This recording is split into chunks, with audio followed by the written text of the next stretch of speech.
Hello there, my name is Martin Henley. This is the Effective Marketing YouTube channel. And if you've spent a second here, you will know I am on a mission to give you everything you need to be successful in your business. So sometimes that's about me telling you what I know about sales and marketing and how you could do that more effectively in your business. Sometimes that's about doing the news. Sometimes that's about pulling in anyone I can find who will talk to me about their sales and marketing experience. Now, you could support me in this endeavor simply by watching the video through, simply by taking motivation from it, implementing something in your business, being more successful, and talking about that in the comments below. And of course, if you could like and share and comment and do all of those good things, that would help me enormously. So today's guest started work in 1981 as a bank officer. He founded his current business, Evolve Your Business, in 1990. That's almost 32 years ago. He started podcasting in 2014, currently runs two podcasts, that's Business in the Hills and Evolvepreneur. He is currently marketing and business strategist at Evolve Your Business, founder at expertsnetwork.tv, CEO of Evolve Global Publishing, CEO and founder at Bestsellers Secrets, and 7 times #1 Amazon International, Wall Street Journal, and USA Today best-selling author. He's a busy man, today's guest. Today's guest is John North. Good afternoon, John. G'day from Australia. Good day, man. How are you doing? Good, man. That's interesting. It was, one little tip I get a lot of people in marketing is that when we talk to clients, we think about like herding cats. And part of the problem is you come up with all these brilliant ideas, right? So you're going through all those ones, and I'm thinking about 2 years ago-ish, I decided to rationalise everything. So okay, I'm just going to focus on 2 things, and basically had to get rid of a lot of the other things on the list, which was good fun because it meant that I actually could get focused on just the core business. And I think we're going to talk about that today, is how I ended up there. Yeah, you definitely strike me as an ideas man, but you also strike me as the sort of man, well, because I've had conversations with you before, who takes ideas to ridiculous places. There's something kind of meta about you, where you get to with your ideas. I think it's insane. So I'm really excited to have this conversation today. Really, really excited to have this conversation today. So the secret to that is, by the way, and it's fairly rare. I think anyway. Maybe I'm rare. Anyway, is that left and right brain people, right? So you find people very creative, absolutely shocking at anything, can't implement a thing to save themselves, or very implementation based and very techie based, but can't think of a creative idea to save themselves, right? Yes. So I'm middle brained, so I can think left and right and on demand. So whether I've trained my brain to do that, I don't know. But when all the tests I've ever done, it's like your middle brain, so I can switch to one or the other. So I can think of a great idea and then implement it. Most people can't do that. Okay, I 100% believe that, but nobody's ever claimed to me to be middle-brained before. Yeah, so, it's a test you can take. Because we used to do it when we used to have staff, because we wanted to figure out whether they were creative or whether they were, technical based, right? Because we were going to hire a support person that was going to be very technical. We didn't want a creative person in there. Creative people in support are very dangerous, right? Yes, they are. Support, particularly in accounting, right? When I started the accounting business. So basically we used to do this test, this brain test. And then what I did is like, you're middle brain, which basically means you can be creative 1 minute and you can be, analytic in the other. So it's very interesting to know what your brain does, because most people don't realize this, right? They're not self-aware. So they'll think they don't realize, they think they're creative, but they actually aren't. So taking some of those tests is quite interesting. Yes. And the thing is that I say this when I teach people, like marketing, you have to be interested at least in the creative and the technical, because this is where digital marketing has taken us. But you're well established now in marketing, clearly, but you did 8 years in a bank. So you have to be pretty right-brained and sensible thinking. 12 years in a bank. 12 years in a bank. You get less for life for murder, by the way. I can only imagine. Yeah. But I was only 15 when I started in the bank. So I started at 15. I finished grade 10. I couldn't get out of school fast enough. And I started in this hometown, and apparently no one else in this town thought that they'd registered at the local CES, which is the employment office, right? So I went and registered there, and then the bank next door walked over and said, we're looking for someone to work with us. Like I was the only one on the list. So basically I went for this interview. I did these tests and stuff, and I cracked it, and they employed this 15-year-old fresh out of school. I don't think it would ever happen again. And then, like a week later, Friday comes up and we go to the pub. And so this is a 15-year-old in the pub, and I kept spilling my first beer. Like, I was so nervous in the pub because, like in small country towns, like where I was, you did anything, it didn't matter. But still, you get a bit nervous in there. So I spilled my first beer, and I got in trouble for that. But in the end, what happened was the bank computerized. And when the bank computerized, everybody had to have an account number. Back when I started, my job was to read checks with crayons, believe it or not. So I had to go and get all the checks out and run through this coloured crayon as to whether the checks looked okay. And if they did, then the machinist keyed them in, right? And so I would, when we got account numbers, I memorised the 300 account numbers that were actually in the branch because I had to write the damn account numbers on the checks until the new checks came out. So I could recognise the signature and knew who it was and then write the account, 6-digit account number down. And so I'd get the checks at the pub and I'd spot them going across the counter, I'd grab it and write the check number before, so I didn't have to do it later. Yeah, I love talking to you, man. I really love talking to you. Like, firstly, I remember my first pint. I was also 15. So you could walk into a pub and buy a pint when you were 15 then. I didn't look any older than 15, definitely not. So they knew. I was young. I look at myself. I look at my son now and realise how young I must have looked. Insane. Well, I had a growth spurt. Like when I was 16, I grew like a foot in a year because otherwise I was going to be a really short person. So yeah, it was 48 pence, my first pint in the saloon bar, and it was 52 pence in the snug. And so I remember that. Lord knows how much a pint costs now, but it was a long time ago. But I also remember I was probably about 10 years behind you. But in my first job after university, I was selling advertising in magazines. And in those days, there was no email or there was no digital formats. Literally, if we sold to someone, we hadn't sold to before, we had to blow their logo up on the photocopier, and literally somebody in design would then colour it in, and then we'd shrink it down for their advert. It was insane. And also the copy for the ads, like we'd take it to the station. It was in Woolwich in London, and literally the guy would be on the train. He'd put his hand out, and we'd hold up the copy stuff, and he'd grab it, and the train didn't even stop. Do you know what I mean? It was insane. So much fun. It's crazy when you think about the way that it used to be. And the thing about the bank was really good because the bank taught me systems. See, so they had systems for everything, processes and everything. Because banks are very rigid in their rules and their regulations and all this sort of stuff. And at one point, I finally got on the counter because I wasn't allowed to be on the counter until I was 18, obviously, because you can't touch people's money unless you're over age, right? And so I finally got to 18, and the first day or week I was out. Like, you're not allowed to be out more than, like, back then, $2 for the whole day. You had to clear and be balanced to $2. Otherwise, you're obviously stealing money. Yep. And so when I got to the end, I was out $100. That was a lot of money back in 1980s, right? 85 or whatever. And my boss says to me, "You're finding that money. No matter what you do, you're going to find that money." I go, "What do you mean?" I said, "How am I going to find the money?" He said, "I don't care. You find that money. You're not writing it off." Anyway, I sat there, and what I did is I counted back all the notes for the whole day. So I worked out, because when you put note, you write on the back of the withdrawal what notes you give out, 5, 10s, 2, 5, whatever. You never count for number, you count for value, by the way, with cash. You don't go 1, 2, 3, 4, 5, 100s. No, you go 100, 200, 300, 400, right? Count the value. So I wrote down all the notes. I tracked it all back from the notes I started with to the notes I ended up with, worked out I was short two $50 notes. Then I worked back on the transactions that were only $100 and found one. So then I had to go and drive to the customer's place and ask for the money back, which I did, and I got it back. Wow. And I was never out. Again, it taught me a lesson. Never out. And I was teller Ray in Aikenvale and Townsville, and I had 8 tellers under my belt, and occasionally we were out. We were allowed $20 back then. Yeah. But yeah, it taught me an important lesson about it's bank's money. Don't you be out. It was a tough lesson. It was a tough lesson, but you came through it, interestingly. And you have to be 18 so you can go to prison if you steal the money. Is that why you have to be 18? Yeah, probably right. Yeah, they wanted to be able to. Because I had to have a trustee account when they couldn't pay me directly. I had a trustee account with my mum to get paid. My first pay was like $180 or something for 2 weeks' work or something.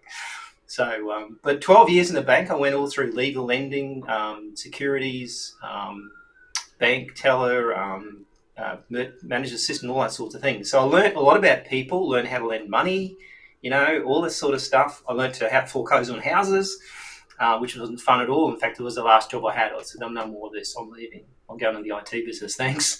Yeah. But that was the end of me for that, because we were foreclosing on people's homes. And because I wanted to lend money, and I was the youngest commercial manager assistant in Queensland in the history of the bank. I was 25. You're not allowed to be one until you're 28, apparently. Right. And so, but during that, I set an IT business up. So when the 1990s come out, and new computers and all that sort of stuff come out, I started thinking, oh, this is pretty cool. And I did some accounting work for one of my cousins who was doing their bookwork, because bank paid me to do accounting course as part of their personal development stuff. So I said, okay, I'll do accounting. So I'm doing these books, found this software called Turbo Cash. And we basically sat there and we said, okay, I could do it for him. Maybe I could sell it to other people. So I sold it to the local video shop, right? Back in the old VHS days, right? And they had an $18,000 computer they bought. and I sold them this accounting software to put on the computer. And I used to go help them. I got all these free videos for rentals. I never had to pay for any rental of the videos. Just go and talk whatever I wanted, check it out on the computer myself and take it home. And so I just started selling these accounting software. And then I ran into an old work colleague in a supermarket, and he says, oh, I'm looking for accounting software. So I can sell you some. So in 1 month, I made like $2,000 in sales of just talking to people. And I thought, I'm going to try this for a month. So I took a month off work and made more money. I thought, oh, well, and then I got transferred, and I thought, okay, I'm going to quit because of this whole problem. So then I ended up. Back in the day, they were quite strange. You walked into the shop and you ordered a computer they were Dell computers, but like the Osbornes. You'd walk in and you order it like on a menu. It's like, what would you like with this? And then 3 weeks later, it'd show up. So you never saw it. Like they'd build it for you and then send it out. And the girl in the selling had no clue about computers. She'd put me in and I'd educate her. And she gave me 100 leads a week. So I was getting like this 100 leads a week in my business. I didn't have no lead generation needed at all, right? I was just inundated with it. And we became the number one accounting software for this particular company that we took it out and we started selling for Pastel. Within about a year and a half, we'd sold like 500 systems or something crazy. And then went and broke on me. The company, PC company went broke on me. And then I had to learn how to market. I think I've never had to actually market in my life, right? I was 28, 29, I don't know. Never learned how to market in my life. Like I was just getting these leads. I'd get 100 a week. I'd just go and see people. Got very good at sales, but didn't get very good at marketing. And then I spent like $100,000 like going to courses, not going to uni type courses, but doing kind of entrepreneurial type stuff. Webinars and seminars, not the webinars, back then, seminars and all sorts of stuff. And then we just grew that up and we were doing all sorts of things. I was running marketing businesses and IT businesses and accounting software businesses and consulting, all sorts of stuff. And then Australia brought out a GST, and that was a tax on 10% flat tax on everything. And we were booming because accounting software, you need accounting software to do your GST. So everybody changed over. And then that was June. Sydney got the Sydney Olympics. The Olympics were here in Sydney. I was in North Queensland. A month after the Olympics finished and the GST came out, the entire economy went like that. And my sales went down by 80% overnight. And I learnt the value of going big because we had premises, we had staff, we were going really well, to no money, no cash flow. And we survived 6 months, virtually to try and drag it out. And I got a job working in Sydney, working for the accounting software company I was actually selling. Took 6 months to get the job. And then we took it over and I realised they were worse shape than I was.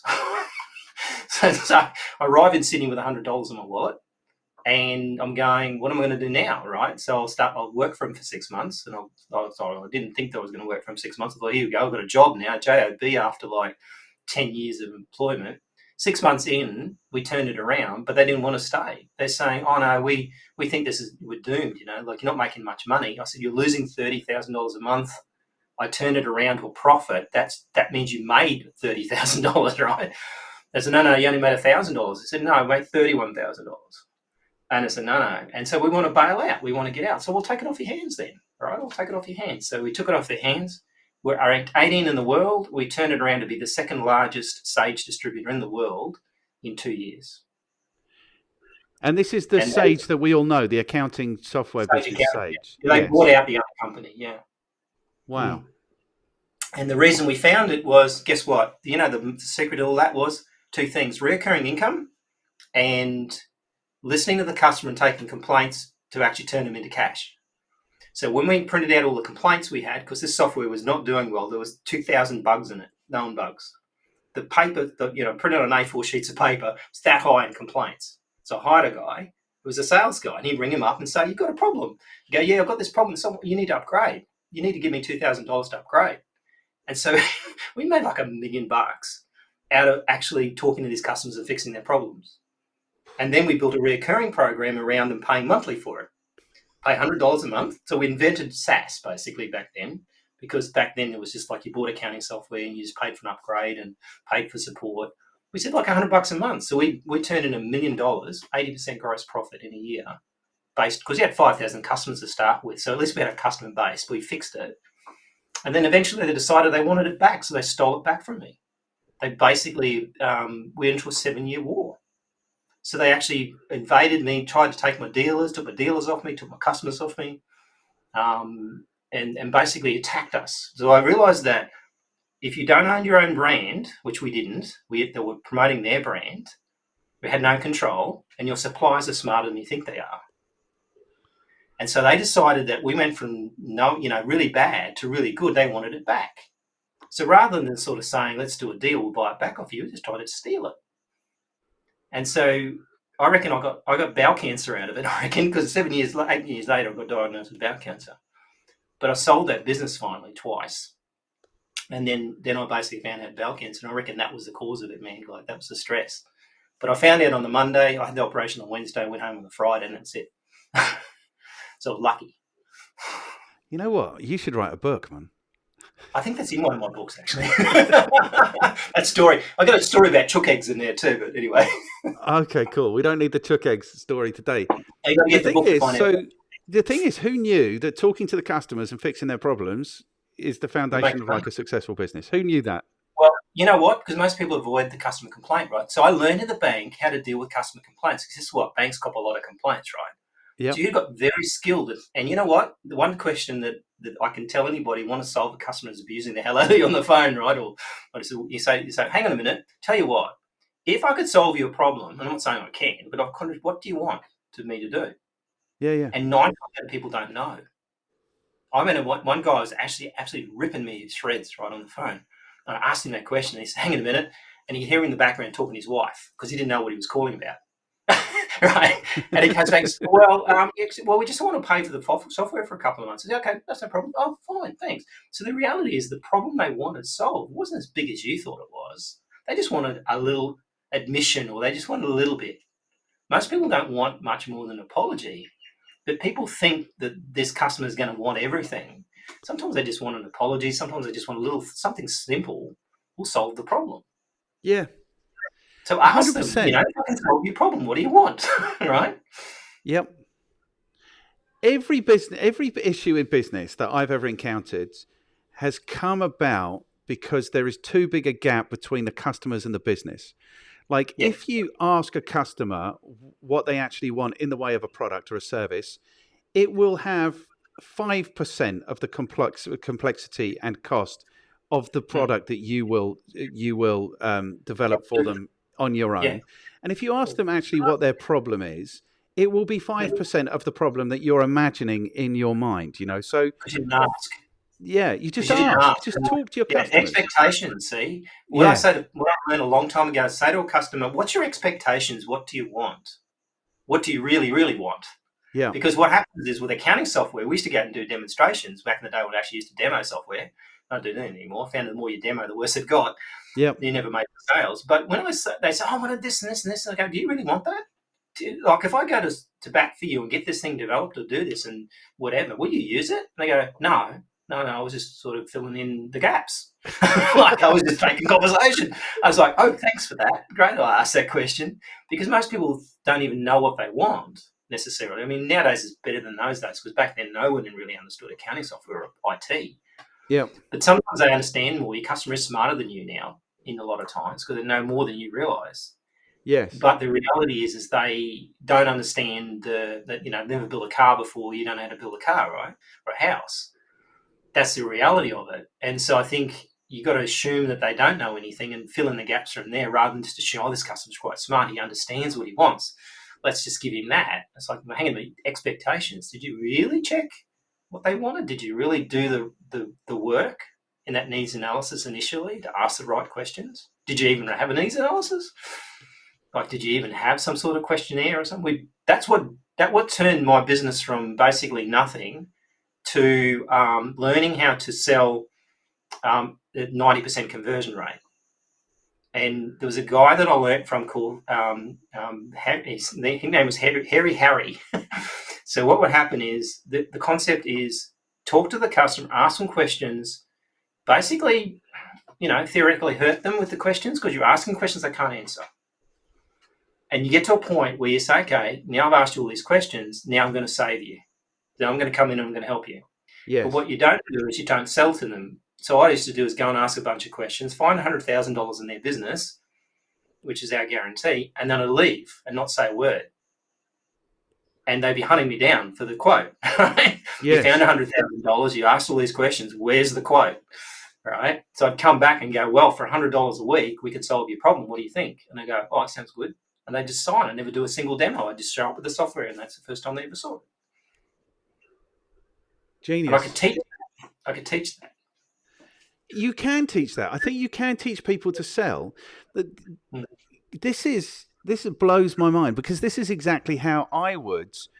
So, for example, a long time ago, I was selling IT solutions in South Africa, and we came up with this compliance solution. It was the time that Know Your Customer came along, and all those anti money laundering type stuff came along. So we were selling to the banks and the big insurance companies, and there were 47 basically customers, businesses that we could possibly sell this to in South Africa. They had to have the right tech environment, the blah, blah, blah, blah, blah. They had to be turning over the right blah. So literally I had a list of 47 businesses that I could call. These were the biggest banks and insurance companies in South Africa. And then I just wrote out like 3 A4 pages of questions. So when I would eventually get hold of these people, I'll start asking them these questions. They start off quite friendly and warm, and they get more, I do a bit of qualification and a bit of, and I would essentially get about 45 minutes or 50 minutes into this conversation. And they would say to me, you know what, Martin, this is really interesting what you're saying. I hadn't said anything at this point. I've asked like 30 questions. I believe what they say, not what you say. Yeah. So, and they would invite me into their business. And I presented to like 43 of the 47 potential customers in the thing. This is because you wrote the book. You wrote the book that I wanted to write, which is everything you know about marketing is wrong. Because it is. Yeah. Because it's got nothing to do with you and your business and your product. It's got everything to do with your customer. That's what we're going to talk about, right? Your ego. It's got nothing to do with your ego either. It's got nothing to do with your ego. And your ego is what gets in the way and screws up your business 100%. Yeah. So it's all about the customer. So just talk to the customer. Just be talking to the customer all the time. And people think in the UK, I don't know if it's the same in Australia, but they think if a customer continues to give them money, some hoodoo's going on, and you don't do or say anything to upset that little apple cart, because immediately they remember they're paying you money, they're going to be gone. Well, yeah. So everyone knows who they're paying money to, and they know that they're paying the money because they're getting value for it. And if they're not, they would stop paying you the money. It's 2022. We get alerts every time a penny leaves our bank account.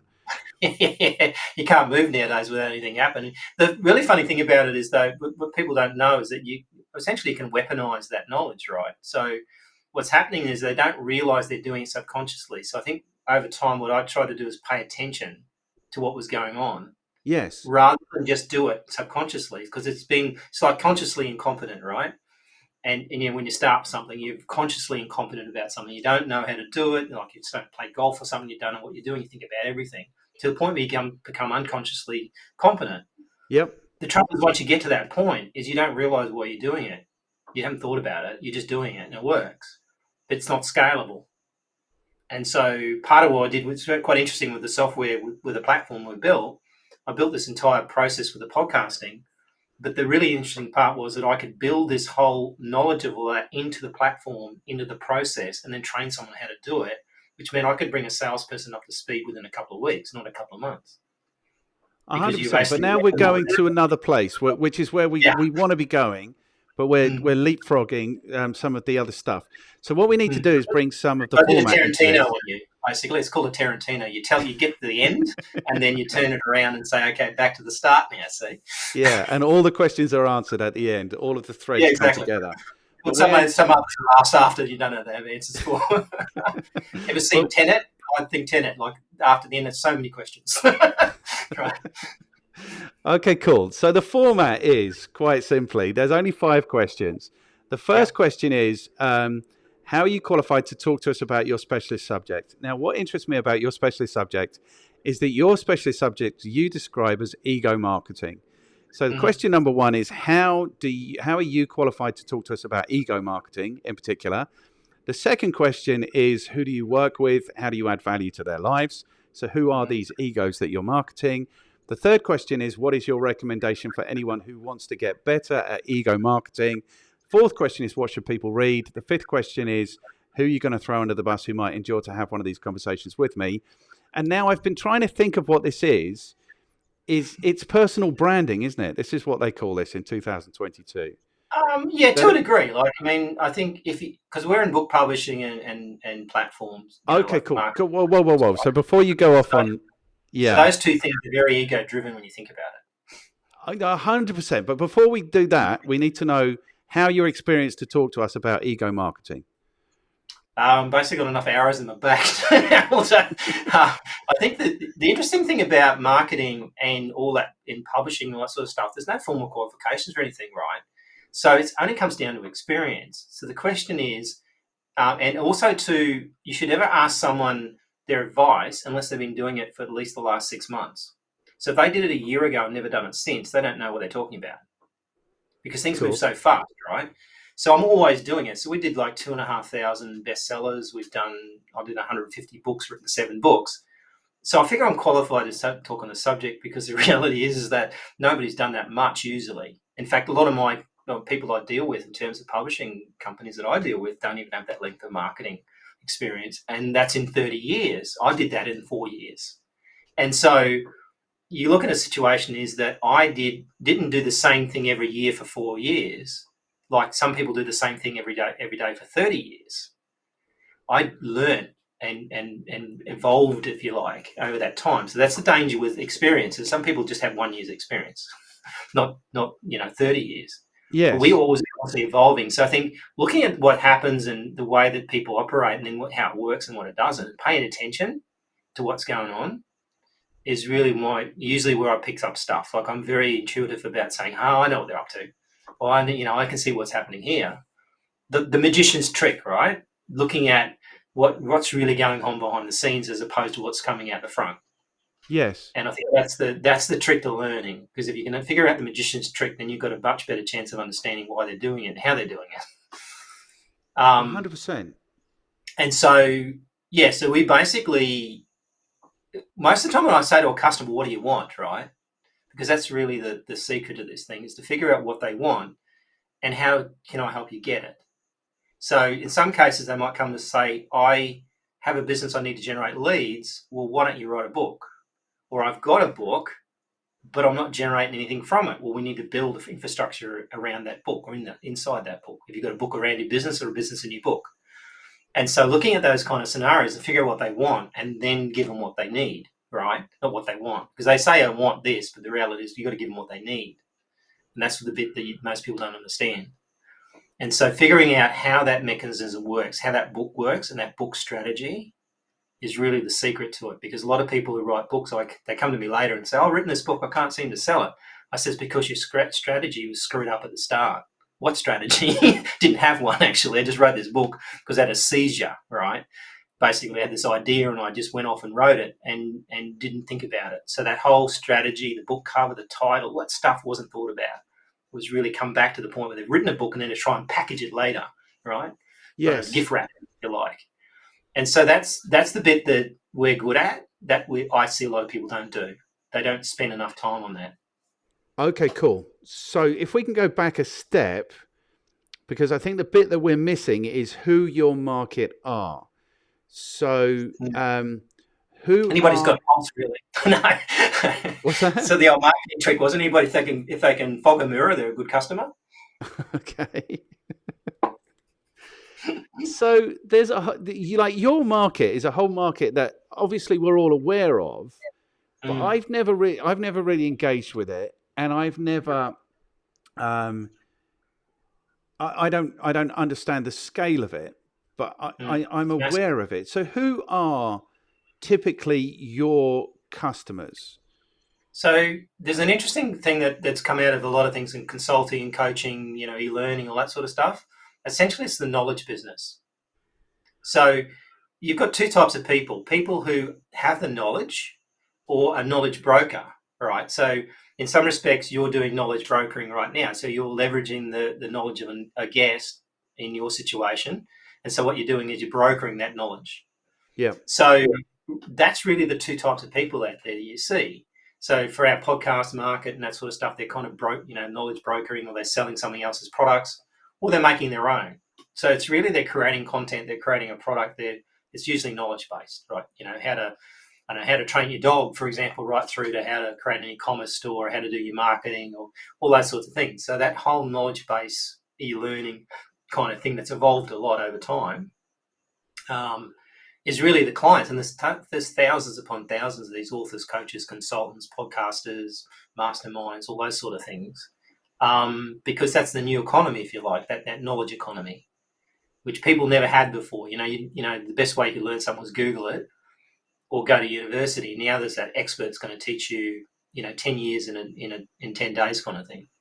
Yes. So has any work been done? Do we know the scale of this market? So really, it's people who are Billions. not very different from me. So I do a bit of training, I do a bit of consultancy, I do a bit of marketing. Do they call us solopreneurs? Are they solopreneurs, your Yes, you could call it customers? the entrepreneur thing, yeah. That's why I call it a volpreneur, right? The thing is that, yeah, Okay. you're probably a solopreneur, or there's all sorts of other, like there's socialpreneurs now, there's all sorts of weird kind of connotations to it. But the reality is they reckon that the knowledge-based business that is worth about $150 billion or something crazy. It's a massive, it's Globally. growing exponentially. Yeah, yeah. Tony Robbins and Dean Graziosi did this whole knowledge broker thing. You might have seen some marketing. I was involved with them a little bit with it. And what they realised was that people, particularly with COVID, right, you're stuck home. What are you going to do? You've got to sell something. If you can't sell a physical product too hard, you've got to sell your knowledge. If you can leverage your knowledge and put that into something and then teach other people that want to know, well, then you've got a business. How do you do that? How do you market that? How do you deliver it? All those problems that come out of that. And this whole industry, to me, is like accounting software. Back in the day, when we first started, we had DOS, right? The old MS-DOS black screen thing. And it eventually became Windows. And through that process, most of the people who had DOS, the DOS accounting software never made it to Windows. 90% of them just failed, right? Because it's a completely different platform. So over that time, they just got better and better. And then they had all these individual programs of everything. Now the programs combine. So you buy an accounting software program, it does everything. You don't have to buy something else in there. It's got everything. Back in my day, you'd have like eight modules, right? And so marketing's like that now. You've got a Wild West scenario where it's just still very fragmented. It's almost in the DOS/Windows days, coming into that kind of initial kind of realm. And it's a nice time to be in it, right? I wish I was around. It's like Google, right? I wish I'd invented Google, right? But the reality was, it's like Google was back in the day. So it's still very early. Yeah. So the challenge for an individual in the Mm-hmm. knowledge business is Yep. and this is quite famous, is that basically what I tell people, well, top 500 businesses in the world, their cost of customer acquisition is somewhere around 30% of their Yep. turnover. So Yep. essentially, a third of their resource is going into having customers. Mm. And it's nothing like that if you are a one person band. But the issue is people are in either one of two modes. They're either in the marketing winning business mode or they're in the delivery mode. So as soon as they go into the delivery mode, the sales and marketing falls off a cliff. As soon as they stop delivering, there's nothing happening for them. It's an incredibly scary business.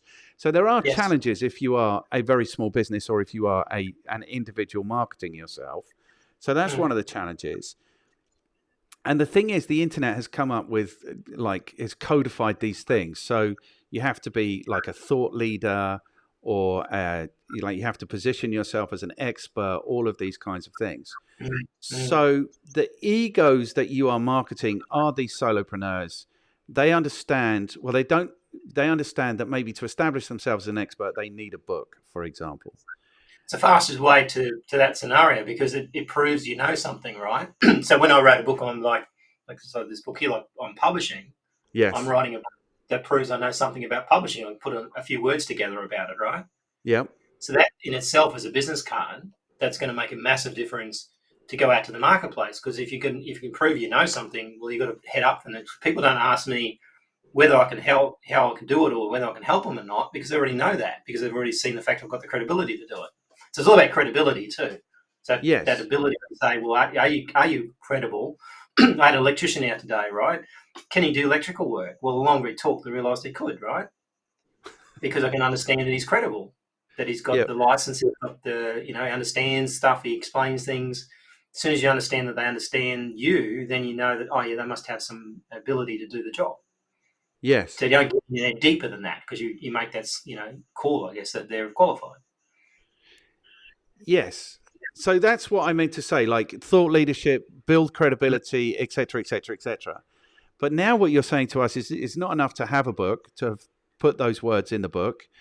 Actually, the book has to achieve something to give you credibility. Is that what you're saying? Yeah, a bit of a drop out there. Okay, so I'm saying that the book, actually, it's not enough just to put the words into the book. The book has to achieve something. Oh, no. Hello, I'm here. Okay, good. I dropped out, disconnected. Did you run out of money? Did you not put enough money in the meter? I don't know. We are on a meter system here in Indonesia. Nobody gets Maybe they just cut off and put the extra 20 cents in. Yeah. You want to pick up from where you were. All right. So what I was saying is it's not enough just to have thrown those words into a book.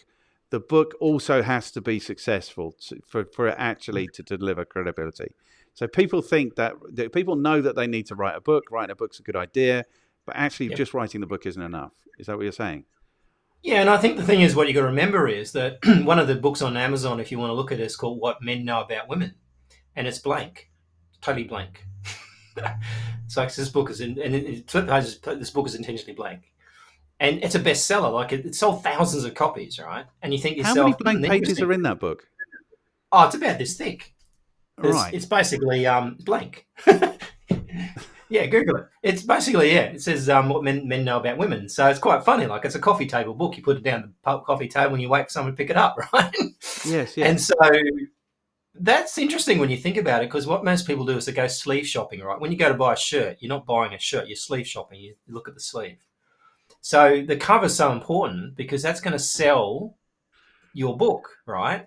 Yes. But what's inside it sometimes doesn't really matter because they might not even read it. Your best customer might not even read your book. So that's where the ego comes in, right? Because when people got big egos, oh, come on, I'm not going to read my book. I said, well, do you care? Because the reality is that if they trust you, then they're your best customer because they understand that they don't know it and they want you to do it. That's what you're trying to get, right? Yes. So next step then is, well, great. For the people who do read the book, however, do you have a plan? Do you have a success path? I learned this whole thing about success paths, which is very interesting. Because what most people, when they write a book, they don't really think about the end of the book. So we always try and get them to write the end of the book first. So we understand where the book's going, right? So where it's going to stop. But then go back and look at your table of contents and then say, well, can we put it into 5 or 7 steps or, stages, or how does the customer journey look like? Where do they go from? And we talk about that Everything Marketing Wrong book about the customer journey. Where they like it's almost the fat, skinny people, right? You look at someone who's fat and they become skinny. How do they get there, right? How do they become fit? And so that journey, I found, is the single biggest thing that is a game changer for most people writing, even businesses. And I just recently consulted with someone recently, and they're having struggled with it, really struggling with it. And I'm thinking, you haven't thought about your customer well enough, right? You don't understand the customer anywhere near as much as you think you do, right? So let's survey them. Let's find out from them what they really, really want and then give it to them rather than what you think they want. So you're going to spend $10,000 creating this course or creating this book and realize you actually wrote it for the wrong thing. So ask people what's going on. So then look at those 5 stages and build a book around that, because guess what? So people at stage maybe 1, 2, and 3 are your best customers. Maybe not 1, maybe they're not worthwhile because they can't afford you. 2s and 3 might be all right. 4 and 5 sort of getting out of the range. Right. So when I wrote the 5 stages, I looked at that scenario of starting as like figuring it out and then becoming a time master. Right. So there's like 5 stages to that success path.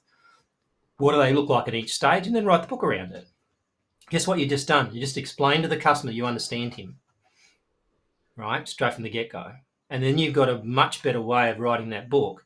But that all should have happened before we wrote the book, not after, which is what most people do, right? They just, explode with all this information, but there's no real overall logic to it. And that's the secret sauce, I reckon. And that's what we do with websites, books, platforms, everything. First thing we start with success path. Tell us what your 5 stages of the customer looks like. Most people can't do it.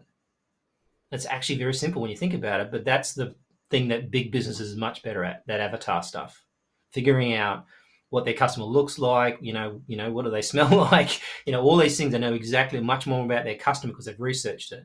Most solopreneurs don't have the time, right? So that they're not, and also their gap of knowledge is quite low unless they've already been in one of those big businesses, they understand it.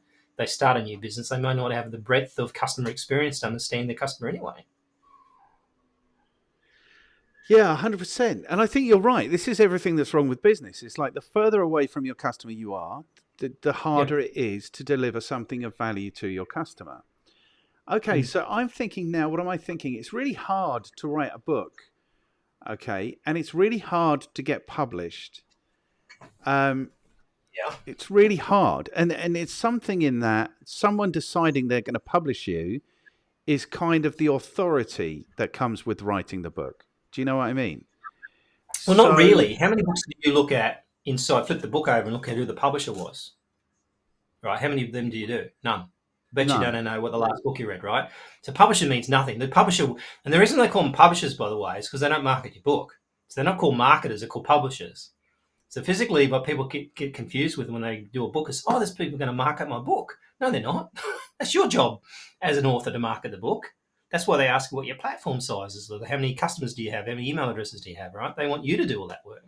Yeah. So this book here literally took me 2 weeks to write.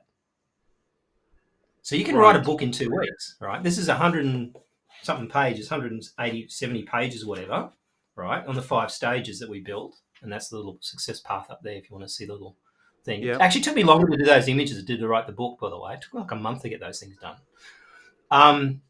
Because that was all my knowledge. I already had that all everywhere. I had it on paper. I had it on, hard drive, most educated thing you'll ever have. A hard drive with all this documents and all this years of knowledge. I literally can pull it together in 2 weeks. So the book doesn't take long if you're smart with it. So sitting there in front of the typewriter in some log cabin somewhere for a year is not going to work because you don't write a book for a living. You're not a writer. You're an author. Big difference. So you got to get the mindset saying, I'm an author. It's my knowledge, my ideas. The words, like someone who's good at words, help me with that. Like, let me get an editor and a proofreader, let that write done. It's not about that. It's about your ideas and your voice in terms of that. Get that right. Let someone else clean that up. That's what we do a lot with clients, which means you can do it in 90 days. You can write a book without writing a single word and be an international bestseller in 90 days if you know how to do it. And that's, what that is? Project management. That's all that is.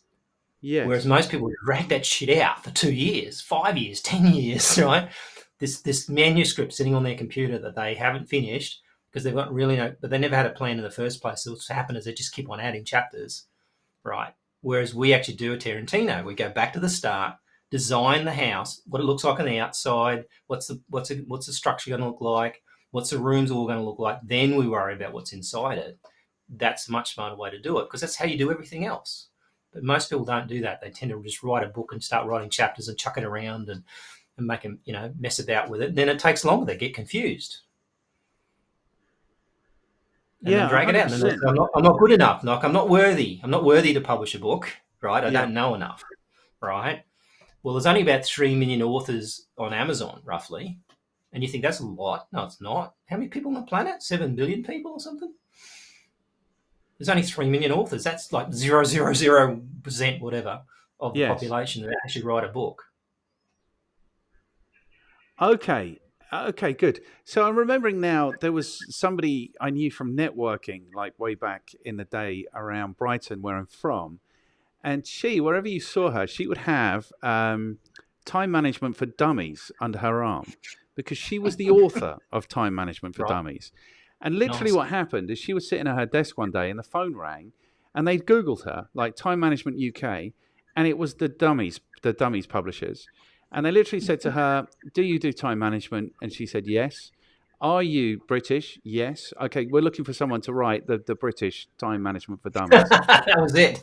Could you, how long would it take you to do it?" And she's like, "Well, it'll probably take me 3 months."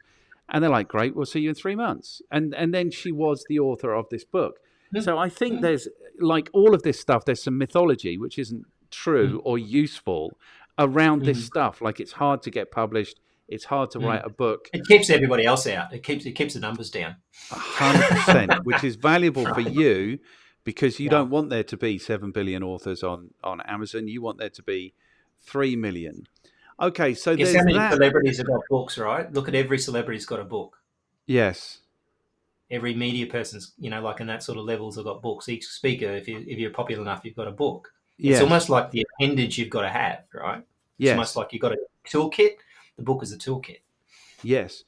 Okay, so if I'm hearing you correctly, you're just telling me that actually there is a much more efficient process to writing a book than people imagine. Yeah. And this Yes. is the value that you bring. So they've never written one before, so they don't think that they think the way to write it is to sit in this log cabin for a year. Yes. Yes. 100%. I get that.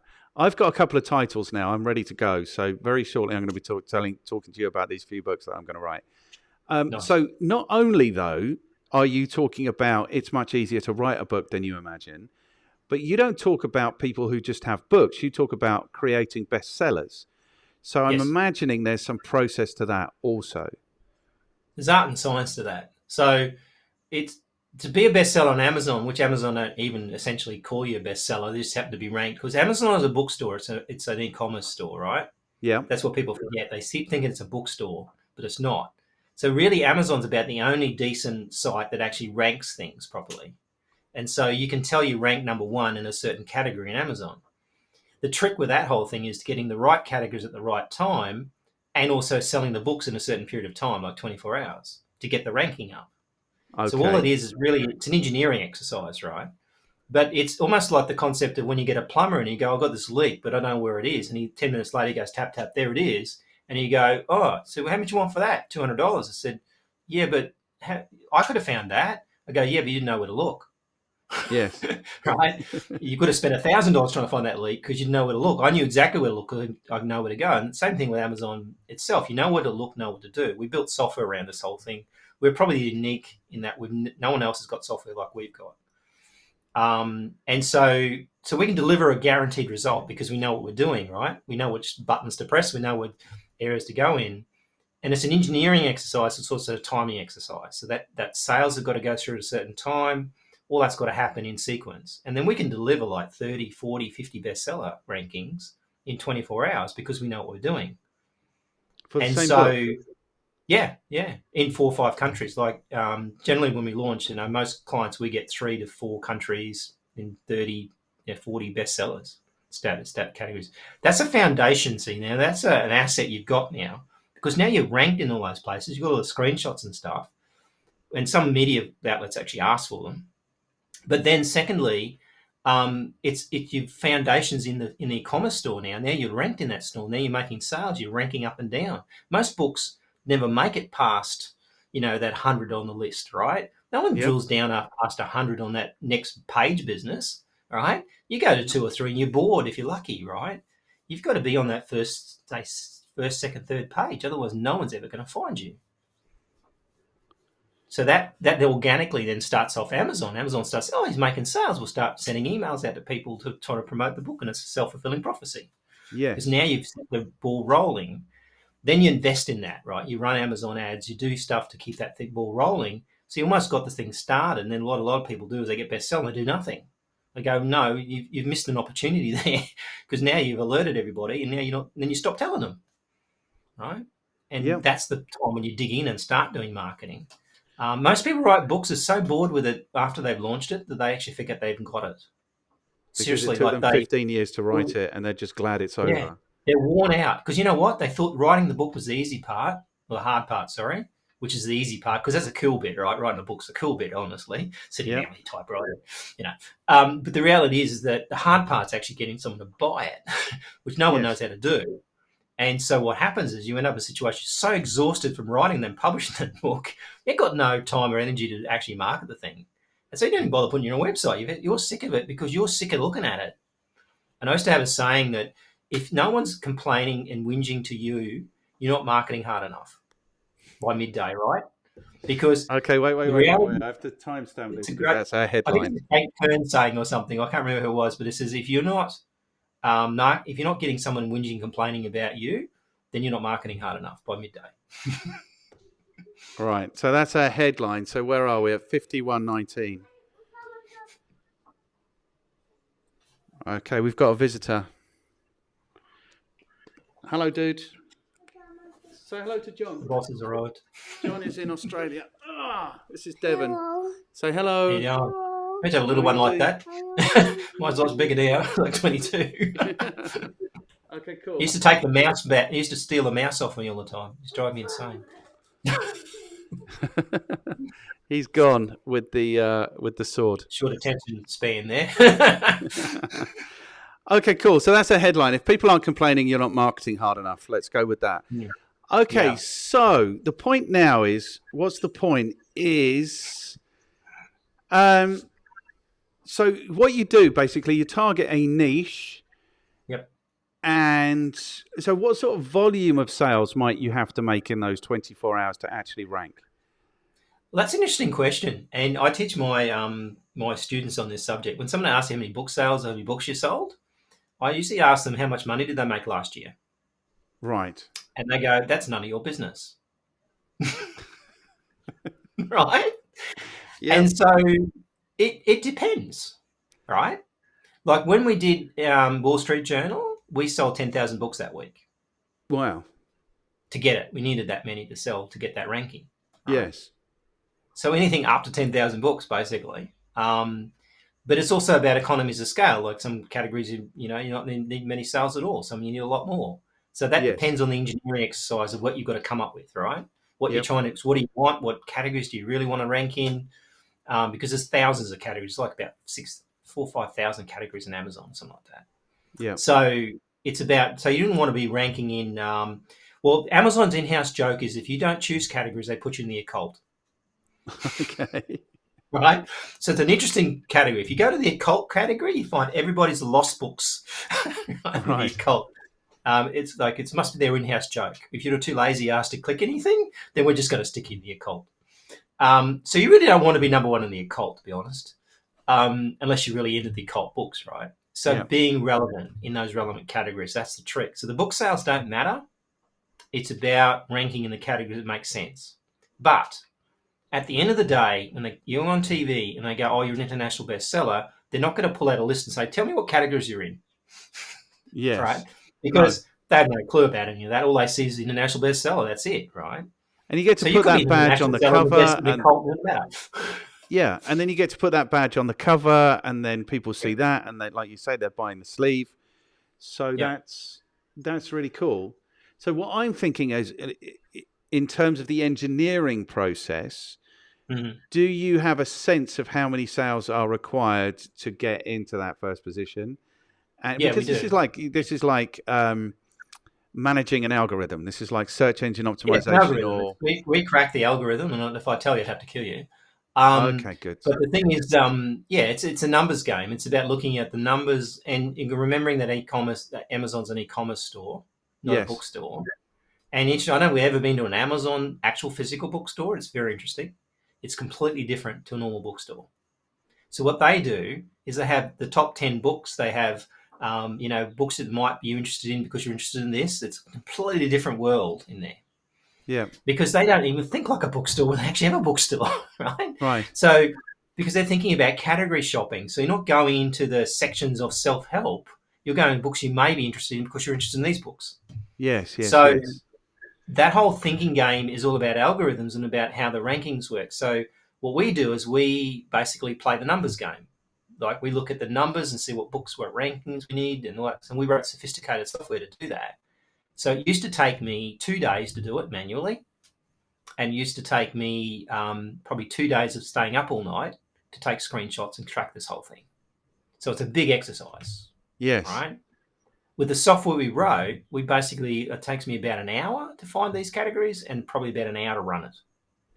Wow. And because it's all automated, but again, we know what buttons to press. We behind the scenes, we know how this whole thing works. Yes. And so most people who try and do bestseller, I've seen them crack it, but they do so much work to get there. It's a lot of work for them. They've got to get to their database, organize them, get them to buy in the right time, get the categories loaded, which they don't even know they've got to do that. Yep. And all the science behind that. So they kind of make it a butcher's effort of it. And sometimes they get a couple of a couple of bank rankings, but they run out of friends. So at some point, the whole thing falls apart because you can't keep going, right? You've got to pull the plug and say, okay, I've got there. And I've seen quite some famous people send me emails and like thinking, oh, what a shit show that is. Like, it's like really bad. Like I could 10x that thing. And I just did a guide just recently. I looked at it and I said, I could 10x. I looked at your categories and stuff and I could 10x your campaign. Right. And I wouldn't even blink. Wouldn't even raise a sweat. Okay, cool. So the sales happen, you market for those sales. Yes. So we do the job. We get it done. Like you hand us the book and say, I'd like this to be an international bestseller, thank you. Pay us the money and we come back to you, here it is. Wow. Right. No work required. Because guess what? If you've got to rely on the author to make the book sales for you in this situation, you're useless. Absolutely bloody useless, right? If you're relying on the author who's coming to you in the first place, because otherwise he wouldn't be able to do it himself. Yep. The reality is you're relying. So yeah, the author can help. He can get involved. That's no problem. But I'm not relying on you, dude, because I understand that you'll forget to send that damn email that day I wanted you to send it. Yeah. And all your customers will be too lazy to get around to buying that day. And a week later, they'll email, so you assuming you want to buy that book? I had someone email me 2 years later. Do you remember what? 2 years it took them to get around to email back. It's like, no, you can't live with that. You have to. That's where the art and science comes into it, right? You've got to make sure you play the game. You have to have your ducks in line. But this is what traditional publishing houses are doing, is saying, if you come with the audience, then we will publish your book. Do you know what I mean? And then essentially and the question is, what is your platform, right? So the question I ask them, so what most authors will say to us is, what do you mean? What's a platform? So, okay, great. We know that you're not suitable. Because your platform is your following. How many email addresses do you have? How many social media links do you have? Where, what's your website like? What's your overall platform that you stand on? Right? Because they want to know that, because they want you to do all the work. So they stick the book in the bookstores or whatever, or their back catalogue. They know that 80% of the books they publish will never, ever really see light of day. Their back catalogue. 20% might make it. It's a betting game. It's like movies. It's like anything, right? Yeah. Like music, right? Most people fail. Most people don't like it. You can't pick them sometimes, right? And so at the end of the day, they're not really marketing your book. They're just publishing books. What we're called publishers. and I would say that publishing in its current form is a dinosaur, because they know they're dead. They're just waiting for someone to proclaim them to be dead. Yes. Right, because everybody can self-publish now. Like you can self-publish on Amazon. These platforms now pay you 30% or more, basically, to publish your information, like iTunes and the App Store and all sort of stuff. They're paying you for content. Why? Because they don't want to do it themselves. That would cost a lot of time and money. They'll just say, we provide the platform for you to put it on, but we'll pay you some of the money. We'll get the customers for you. We'll give you the money. What a great deal. And guess what? You're now featured on Apple and Google and all those big platforms. They're featuring you for nothing. That's the best deal ever. Why would you want to go to some publisher who will probably just end up putting your book on the back shelf and never see the light of day? Yes. And no control, by the way. You've got no control over that anymore. You've signed over your book IP. You don't own it anymore. They own it. Also, they get the right to charge you back for your books at retail price. So if you want to buy a book, you have to buy it from them. Right? It takes 18 months or 2 years to publish a book because they've got a schedule. They'll change your cover, title, and half your content by the time you get there, because they won't like it, and potentially screw you over, because at the end of the day, your whole idea might be out the window by the time it gets through the editors. And so you think, wow, I've got this book published. But the reality is, unless you're an established author like Stephen King probably, and say, here's my book, publish it, they probably don't touch it, right? But most publishers, they hack that thing apart by the time Yeah. it makes it to the other end. No control, don't own it, and you're paying retail for your own books. Crazy deal, if you ask me. Terrible deal when you put it like that. But everyone thinks this is how it happens, and this is how it works, and this is how they get away with it. I suppose it's because Yeah, this well, is it's an like, old industry. It's been around a long time. Because you know what? The very interesting about publishing is when you look at the books that are available today, right? And you think there's a lot of books. They're not. The books that actually, like all the science books and all the really, really good books, are behind paywalls. These publishers own the back catalogue of all these massively interesting books that you have to pay to get to, right? yeah, And they're not even published on Amazon. They're not they're only in print, right? They're sitting in a warehouse in print, right? So this whole big paywall behind it to stop you from getting to them, right? And so those people that wrote those books have got no choice because they don't own it anymore, and they might be long dead too. By the way, they might be 100 years ago. There's a wealth of knowledge that's certainly not available to the general public, right? It's only available to selected universities that pay a fortune for it, all sorts of things. So that knowledge, so suddenly the knowledge business is interesting, right? Now you yes, can say, look, I can leverage my knowledge. I could write a book, create a website, create a course, create a mastermind, create a podcast, leverage my knowledge and own it all. Why wouldn't you do that? Like for us, we do hybrid publishing. So what we do is we say, well, benefit self-publishing with the ability of publisher, but we don't charge and we don't take your knowledge, take your IP away from you. brilliant. Yeah. So what do I think about that? I think this is the genius of you, man. I just don't think, and this Paying is attention. It's all about paying really, attention. really paying attention, Mm. really, really paying attention, and actually working it out. So the difference I'm finding between Australians and the British is that you guys really do the work. So you will stay up for 2 days to really find out the thing. Do you know what I mean? Do And that I think is the difference. Is yeah, it's genius. It's not the way people think it is, but this is like the title of that book. Everything you know about marketing is wrong. This is what I spend my life doing. Is saying, okay, you think pricing is about this. If it's cheap, lots of people will buy it. It's the opposite. You know, you think it's about this. It's the opposite. So it's like everything is wrong. So everything I know, even I'm in marketing, and everything I know about book publishing is wrong. But book publishing is kind of old hat now because everyone's not on the podcast thing. Like the really cool people are podcasting. You know, And the you've been interesting paying about attention to books, that as though, well. well, the interesting thing is somebody says to me, there's two ways to write a book, right? So, for example, for podcast, you could have a situation, somebody says, oh, here's my book I just wrote. I said, Yep. excellent. You look at the table of contents of your book, and there's your podcast plan for the next 2 years. Go wide, go deep on each of those chapters for the next 2 years, right? There's Yep. your podcast plan. Or spend a year or something recording all these podcasts, which now becomes your draft for your book. So either way, you could do it, right? You could either write a book on the fly, Yep. or you could actually use your book and then use your knowledge from that book. So they think, oh, because you know what most people do when they're trying to sell a book? Oh, buy my book, buy my book, buy my book. Yep. So what you do is like you do an ad says, buy my book. Why should I buy? Just buy my book. It's like, well, my book has got this thing in it. Right, I buy my book. Rather than saying, no, in chapter 3, we go really deep into what an explorer in a business should be like and what they should do. And, you know, what they should look like and, you know, the stages and stuff like that. We'll talk about that. So, oh, that's interesting.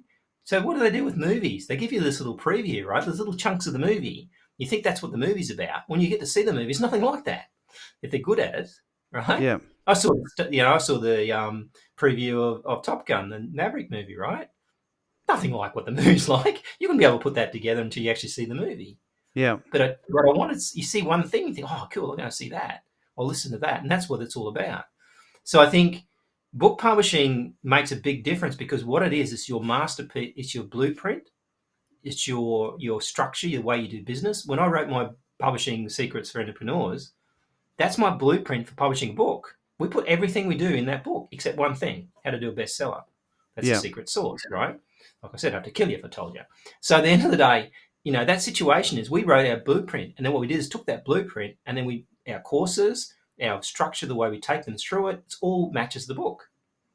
So I was able to build an entire course process from that book in a day. because all I had to do was basically take the recordings. Of course, ebooks, by the way, sell a lot, 10 to 1, say, 10 to 2 on a physical book, but audiobooks sell 20 to 1. They are huge, like 1,000% increase. People love audiobooks. Yeah. People think they miss them when they do publishing, they don't do an audiobook, right? And so at the end of the day, when you look at it, think, well, gee whiz, that's all that content. I just repurpose it and create videos or create stuff. And then I've got my business model, which means my podcast can match that, right? And so like you look at the Startup Secrets show, which you probably didn't get on the list of things, like we've got a Startup Secrets book, we've got a Startup Secrets show, right? All leads back into the software. But that's all branded that way and all intentional because we talk about the subject over and over again, go deep into the subject. So you've got a book around a business and a book in a business. Yeah. So a book's a great way to get your brain right and figure out really what you're trying to sell and how you're going to sell it and explain to your customer and then recycle it into the actual methodology of providing the service. Then you've basically written a business plan. And it evolves, like you say. So it's like you write the book, so you do the podcast about the book, and then you go deeper with the podcast, and then you've got a version 2 of the book, and it just goes on and on and on forever. And I used to tell people this about blogging, probably about the time you started podcasting, was this is like, it's kind of like an idea evolution process. You put out a tweet, it gets some engagement. You go a bit further with it. You produce a blog. Do you know what I mean? So there is a really nice evolution in this, I think. Well, the Everything You Know About Marketing is Wrong book title came off the back of the podcasting. Yes. Because we were running podcasts and we actually tested titles. Yeah. And that was the single biggest download, like by far, thousands more. And it's like, okay, that's the book title then, right? 100%. And so we usually write 100 titles when we write a book title. Most people write 5 if they're lucky. We spend a lot. We spend like at least 2 sessions on writing the book title, at least 2 physical workshop sessions on it before we even come up with a title for a book. We don't just think of the first one. It's 90th one is the best one. So and then my 2 titles that I've got in my head are probably not good. Give it to me. Tell me. I'm not going to give it to you. I think they're genius. I'd have to kill you. You have to kill me. Yeah. By the way, you can't copyright book titles, so you can't. Okay, no, but what you can do is produce the book, and then once it's out, you get a damn lot of trouble though if you write a dummies book, but they'll sue your ass for it. But generally speaking, you can't get in trouble for book titles. Well, I don't know how the dummies people get away with that. Aren't you supposed to make your customer the hero of your story, and they make the customer the dummy of their story? It's like I don't get that book at all. I've never bought one. James, my son, bought a book on networking. It was a really good book. But I don't like I've been insulted at the get-go, really. It's like from the get-go, but people think they're dummies, so they associate with a book, I guess. Yeah, but I don't think people present as dummies, do they? They don't like, here I am, I'm the dummy. It's because they're Yanks. That's how they get away with it, because they are. Probably. Yeah, works for them. But good. Yeah, I mean, but you understand your customer, right? They're doing a good job of understanding their customer. The customer actually wants to admit they're a dummy, so that they can learn, right? Because in some respects, you've got to admit you've got a problem before you're willing to solve it. Yes.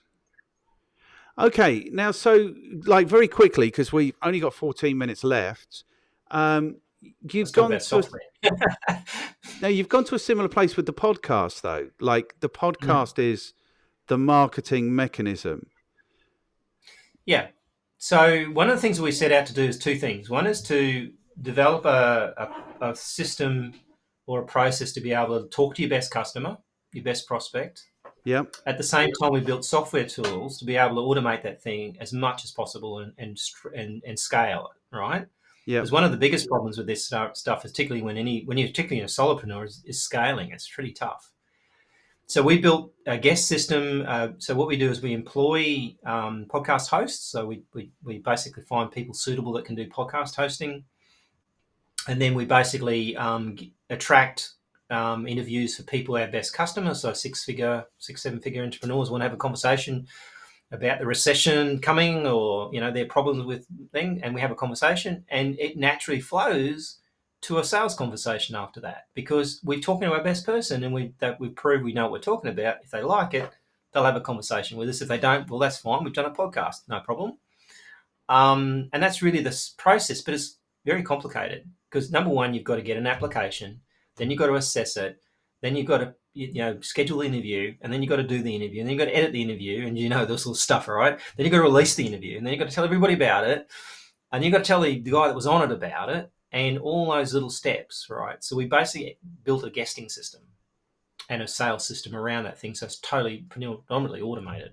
Like it's, most of it, nobody touches it. It just shows. So the host just goes up, "What's my episodes for the day?" And it's all listed on the screen for him. It's okay, press the button, let's go. Yeah, you see, I think that's genius, because what you're doing is you are essentially, I mean, this isn't actually what you're doing, but you're scheduling your cold calls.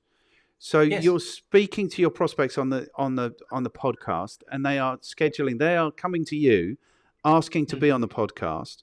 Then you're scheduling that cold call, and then the solution is, drum roll, they should have a podcast. It's genius. Potentially, yeah.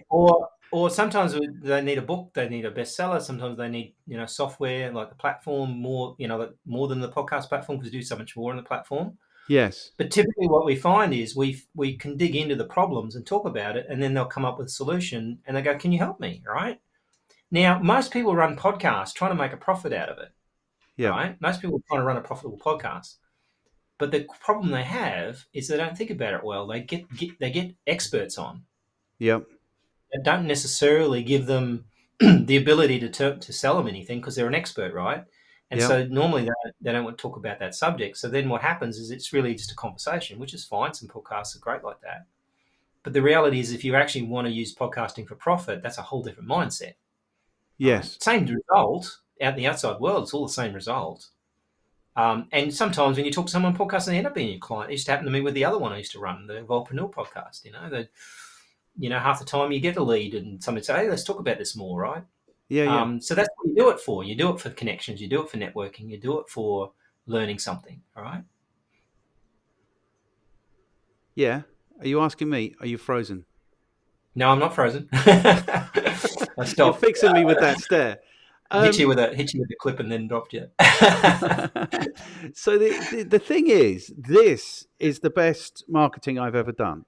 Like, without even thinking about it for a second, it's like I started, like, because I don't really like corporations, so I want YouTube to pay me money. That's what I want. So this is kind of my mission. As much as you can, sounds fair.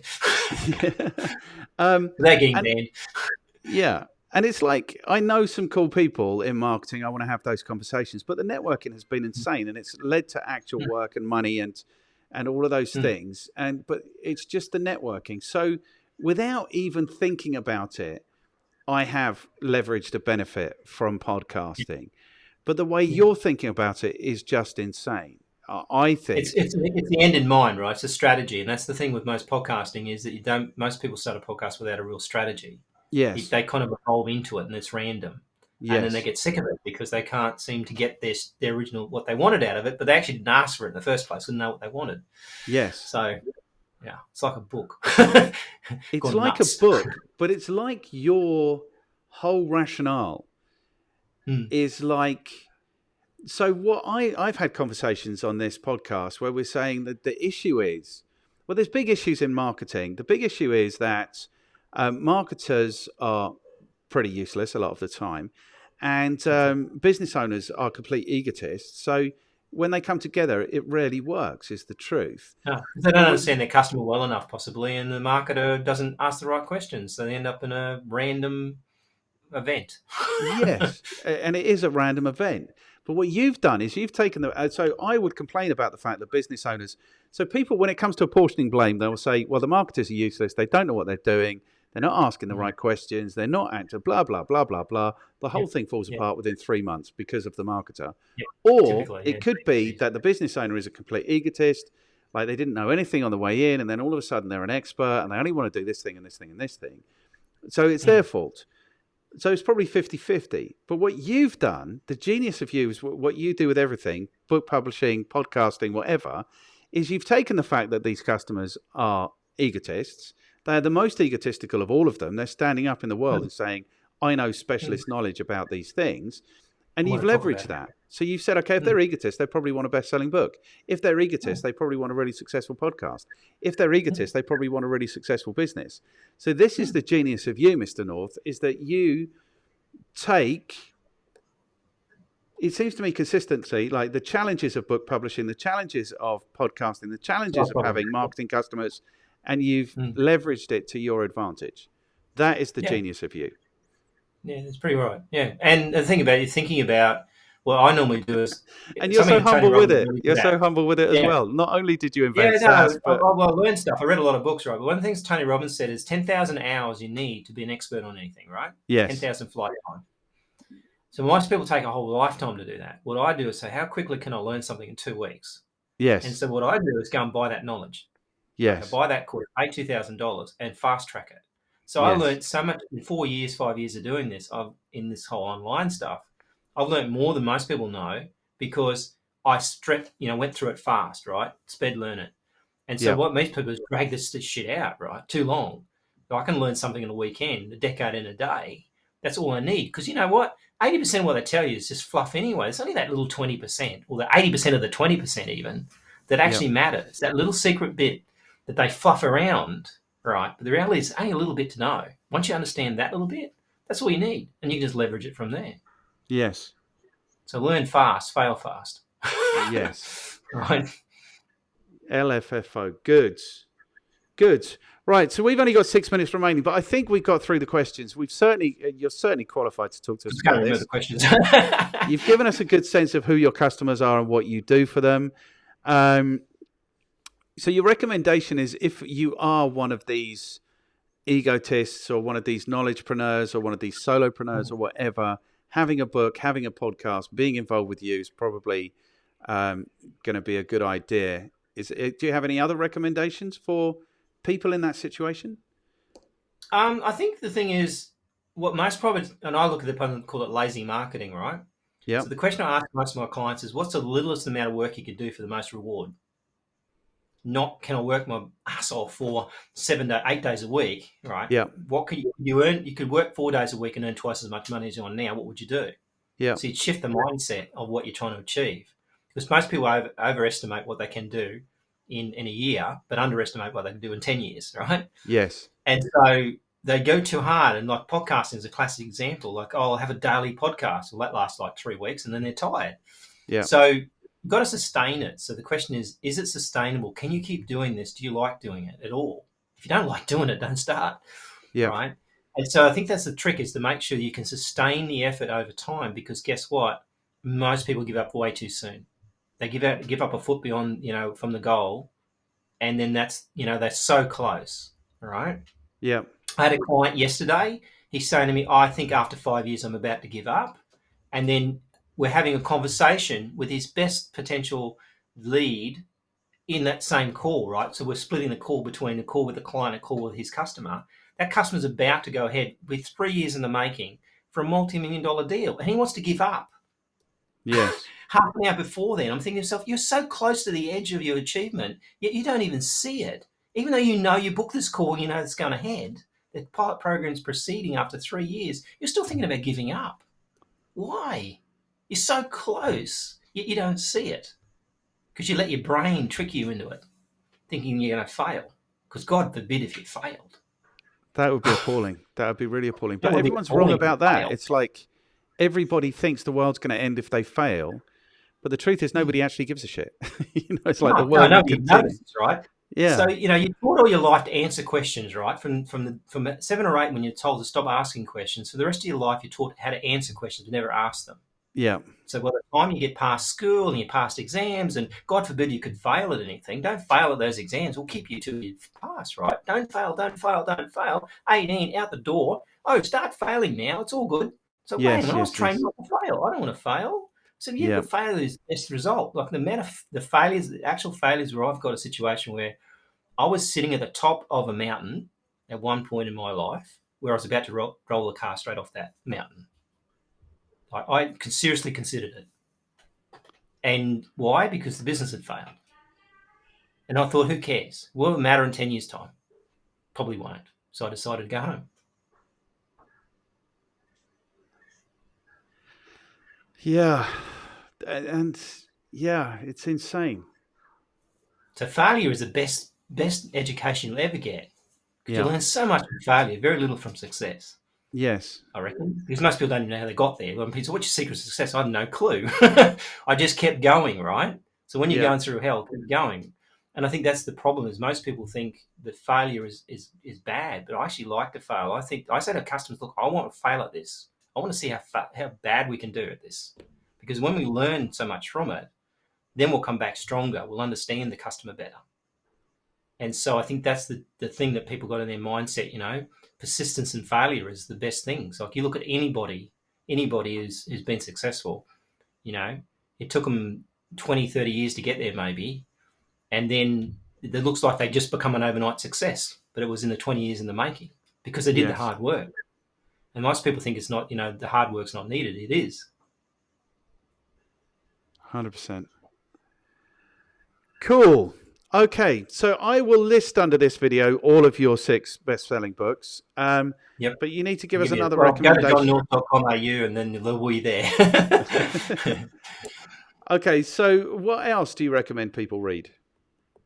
Well, I highly recommend going to Startup Secrets. I think it's startupsecretsbook.com. I can give you it's a solopreneur.app too. You can get that book for free, right? Okay. In terms of an ebook. Yeah. And you can buy it physically on Amazon. But to me, that's a great place to start because what that's going to give you is quick start ideas. Like I just said, how quick I can knock something over in a week and try it. Doesn't work, give it up. Yes. Right? There was a book full of those ideas, like podcasting and launching a course or asking questions and stuff like that. And obviously, the book tells you how we do it in our own software as well, so you can sort of see how we do it. Because part of the reason why we wrote the Evolvepreneur app was so that we can actually streamline this and put it all in one place, so it's quick, right? Again, we want to do something quick. We don't want to be stuffing about, right? And so a lot of times where someone says, "Oh, it took me weeks to build this platform, a funnel and all that sort of stuff," so it took me like 10 minutes. Yeah. And I evolved it over time. So I think that's really probably the best thing they could do is get a free book. Yeah. And they can have a look at the Startup Secrets show, which is also now, I did like 4 or 5 seasons of that, plus we're about to have another launch. And so all that's kind of all free information about what we discovered and what we found, really. Super cool. Excellent. Mm-hmm. Right. So the very last question then is, who can you throw under the bus? What I mean is, who can you introduce me to who might endure to have a conversation like with me and deliver some value for my audience? I should have been thinking about this early on, shouldn't I? Let me think. There's so many people I could probably throw under the bus here. So who do you want someone that's like an expert on something, or it's more about their story? It's sales and marketing. It's people who are doing interesting things in sales and marketing is what I'm really interested in. But the interesting thing, the reason I ask for recommendations at the end is I've got no idea where this is going. So I shouldn't even be speaking to people in Australia, apart from one guy I spoke to, introduced me to, James Yule. Do you know James Yule? Yes, because he threw you under the bus, and then I'll get him later. I tell you, there's a guy, Daniel. But then Thompson. Scott Bywater also threw you under the bus, so you have the distinction of being thrown under the bus twice. Yeah, well, they're both in the same group, so like I got ganged up on there. Yeah, well, I reckon there's a guy that I can show Daniel under the bus. I think his name's Daniel Tolson. I did a podcast interview with him. He was a pro. It's actually, we found out we lived down the road from each other at one point or another, but not at the same time.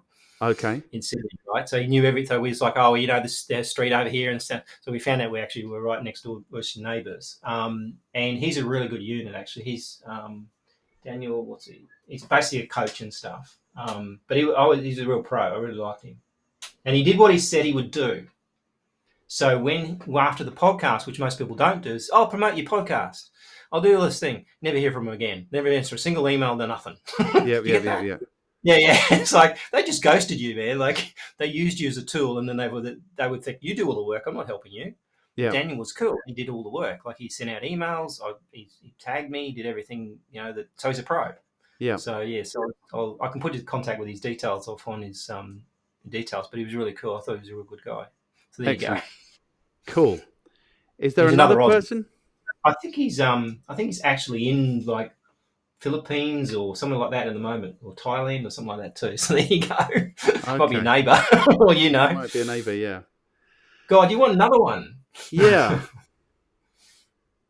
I tell you, I could probably, if it's worth a shot to get. And I interviewed him on too. Was he wrote a book about fear? It's, he's pitched as better than Tony Robbins. Let me see if I find his name here. I interview so many people over the time, I forget their names. So. Yeah. But I know I'm going to see it. Let me just look him up.